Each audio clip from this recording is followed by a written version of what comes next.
So yeah, the reason that I'm here today is because like we have if Lisbon coming the next days, and I think it's very important to me like to share part of our journey, especially because like pods. Oh, okay, so one step back.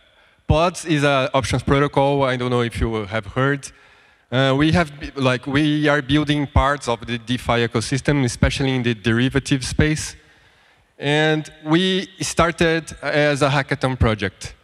So 1 year ago, by the way, that's Vitalik. He seems not impressed. I think it's hard to impress him. And we started with like 2 hackathon projects.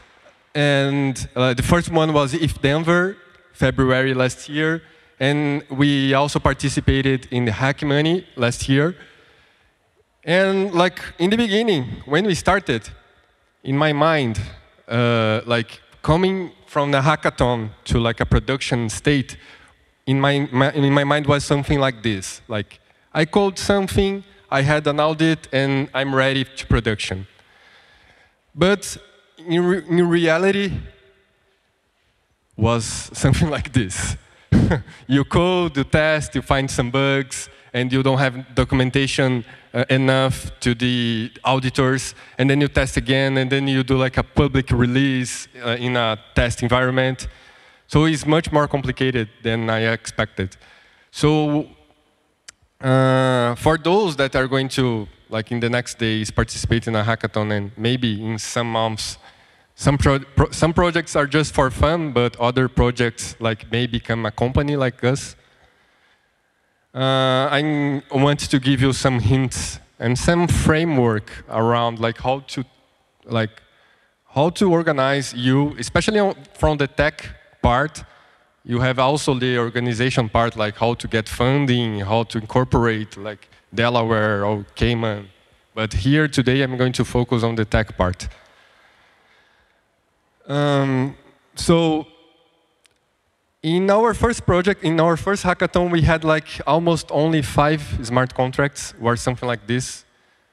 But when we started to think, okay, so this is going to be a company, a real project, in the end, after 3 to 4 months, our architecture end up like this before like the mainnet release, or even before like the first audit.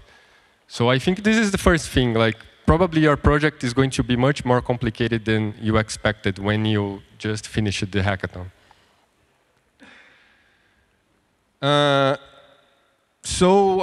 I'm going to talk about like the first thing that came to our minds when we think that we need to launch is the audit. But audits, we all know that they are expensive, they are slow. Actually, this presentation is a little bit outdated. For example, we are still waiting 1 year to get a spot with Open Zeppelin, just to have like an idea. And the important thing is require pre-work. I didn't know that. For me, like I had my code, I can now contact some companies, but actually you should do this pre-work. Since like the process is expensive, is slow, let's take like the most out of this process. So, for those who like games, I like games. Audits for me, they are like the canons, like for this kind of games with the strategy. Like they are slow, they are very expensive, and usually they are not effective for all the things that you have in your way. And usually they are for the late game. You don't start like a game. Usually you start with your soldier, with your like the horses, and not with the cannons. But before going to talk about the pre-work that we need on the audits, why do we need this? Like for me, I used to be like a full stack developer in the Web 2, and audits was something that I never heard before, this industry. And usually it's something for like big companies. So why early companies, like small companies, need to have an audit? And the reason for that is because we are changing the paradigm here. We are entering the crypto paradigm. This phrase came from one of our first auditors. I respect him so much. He said me this, I think, in the first day of the audit, and that phrase is sticking to my mind. he said, like, Rob, building smart contracts is much more similar to build hardware than building software. So imagine the new iPhone has like a bug on the camera, and then like you cannot update, you cannot have like a deployed. You need to like have a recall. You need like to. It's going to be a big damage. So this idea, this mentality, is similar to the smart contracts. So you cannot put a plug. You can see in the market that we don't have like continuous deployment. You have like Uniswap v1, v2, v3 is like in batches, is in releases. Is different from the old Web 2 mentality. So that's the main reason that why we have audits. You need to put the effort before and not like after. Because like even if you have like upgradable smart contracts, sometimes you don't have time to like upgrade, to find a bug and to upgrade and fix it. So that's the reason why we have audits in this new Web3. So I think this is the hardest thing for me nowadays, like how we are still a startup. So how do you keep speed? Like how do you, I used to grow with like this mentality in my past jobs in the Web 2, like build fast and break things, the Facebook lemma. But here, like how do I bring this mentality? Like how do I build fast and don't be wrecked? Like how I keep the speed and security aligned? So I'm going to show you some like elements that you can use in your project. So the first,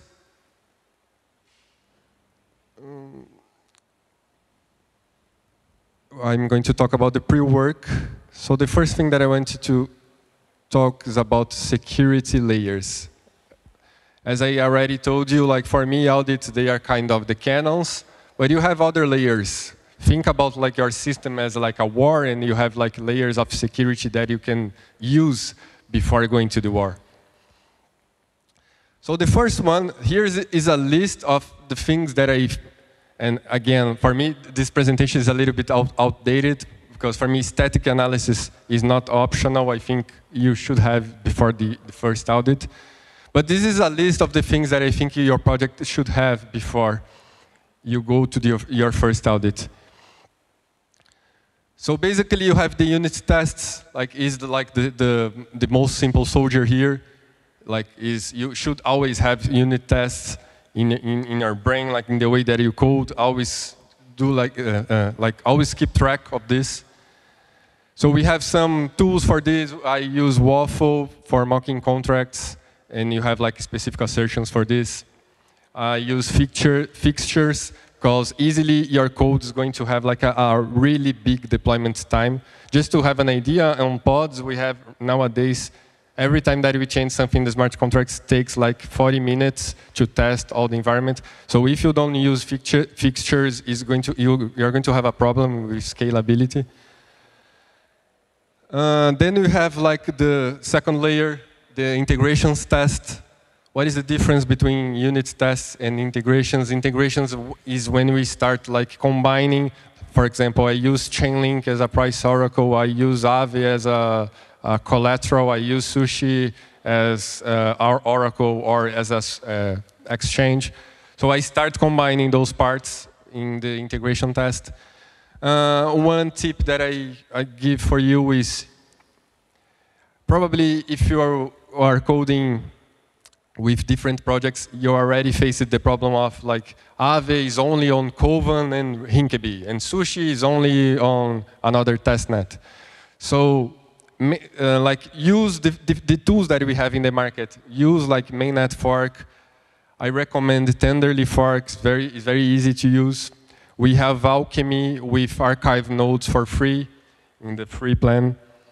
So I recommend for integration tests using mainnet fork. And then we have like some tools to like increase the power of your army. Coverage is a tool that you can use to get better in your tests. So it's very easy to set up. You can combine, like for example, hard hat, coveralls. Cover is a tool for tracking your tests, and GitHub Actions to have like this process in your system. If you don't know it, like it is for free for public repositories, and they show you like what parts of your systems you are missing tests. So if you have like if else's, what we call like branches, they are going to show every line of your system that are missing tests. It's a very good tool to have. And you can combine it very easily with GitHub Actions to have like the whole process working. And you can like always keep tracking of your tests to take care. Like they say that it's easy to have like a good coverage, but it's hard to maintain a good coverage. So GitHub Actions is a good way to keep the good coverage. What else? Documentation. Yeah, documentation for me is more like the supporter. It's not like the soldier. It's more the priest, like because you have to convince the other developers. It's more about like a developer's experience. And especially for the auditors, they are not magicians, like they are not going to understand your code if you don't write good documentations. And when I say good documentations, I'm not talking only about like code level documentation. I'm talking about explaining your system, how your AMM works, like how your pricing system works, why you are different from the others, like give context to the auditors. Like it's kind of an onion, like you start big picture and then you start deep diving on the parts of your system. And not only for auditors, but also for the DX, the developer experience. If you are a protocol, you need to care about the developer experience, because like you're not building a protocol only for the B2C part of, only for the end consumer. You're always working for like the community, for the developers. So yeah, documentation is a supporter. It's important. And I know that developers don't like to write documentations. Fuzzy testing. Fuzzy testing for me, they are like the walls, the towers. Why? Because like they are closing all the gaps around your system. So for those little mistakes that is hard to find, fuzzy testing is a good tool to find like those last gaps on your system. So after like public testing, after like the integration tests, where you probably found like 80% of your bugs, for those last 20% of the bugs, fuzzy testing is a good feature. On pods, currently we are using Echidna. That's a tool made from Tray of Bits, if I'm not mistaken. They just released the version 2 that supports Solidity 0.8. And there are two ways of doing fuzzy testing, the asserts and the invariants. The invariance is the most important one. What is invariance is, let's say, you have like these general truths in your system that always should be respected. For example, in our case, we have options, and our options are over-collateralized. So I can write an invariant like the sum of all options times the strike price should have always a balance for those options that I minted. So I write this invariant, and I started testing all the possibilities in the system. So it's effective for like stress scenarios. And in addition to that, talking to auditors is also a business relationship. So this is like a parenthesis. During the negotiation, understand well, like we have now like more than, I don't know, 20 different companies doing audits.